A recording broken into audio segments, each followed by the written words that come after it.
Jansangram news, बातमीची सत्यता हीच आमची ओळख। सेलू बसस्थानकामध्ये प्रवाशांचे हाल, दूषित पाणी, बंद पंखे आणि अंमली पदार्थ सेवनाच्या तक्रारींनी नागरिक संतप्त। सेलू येथील मुख्य बसस्थानकात प्रवाशांच्या मूलभूत सुविधांकडे गंभीर दुर्लक्ष होत असल्याचा आरोप नागरिकांकडून करण्यात येत आहे। बसस्थानकातील पिण्याच्या पाण्याची टाकी दूषित असल्याचं समोर आलंय। टाकीत कचरा साचला असल्यामुळे प्रवाशांच्या आरोग्याचा प्रश्न निर्माण झालाय।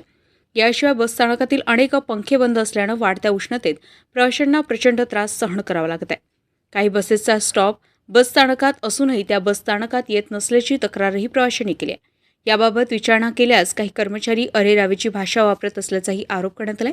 बसस्थानकात लावलेले हेल्पलाईन नंबरही बंद असल्याचं नागरिकांचं म्हणणं आहे। दरम्यान बसस्थानकाच्या मागील बाजूस काही जण अंमली पदार्थांचं सेवन करत असल्याची धक्कादायक माहिती समोर आली आहे। त्यामुळे सुरक्षिततेबाबत प्रश्न उपस्थित होत आहे। या सर्व समस्यांमुळे संतप्त नागरिक, भाजप कार्यकर्ते, विद्यार्थी आणि सामाजिक कार्यकर्त्यांनी प्रशासनाला निवेदन देत 8 दिवसात परिस्थिती सुधारण्याची मागणी केली आहे। अन्यथा तीव्र आंदोलनाचा इशारा देखील दिलाय। गणेश खोडके, जनसंग्राम न्यूज, सेलू।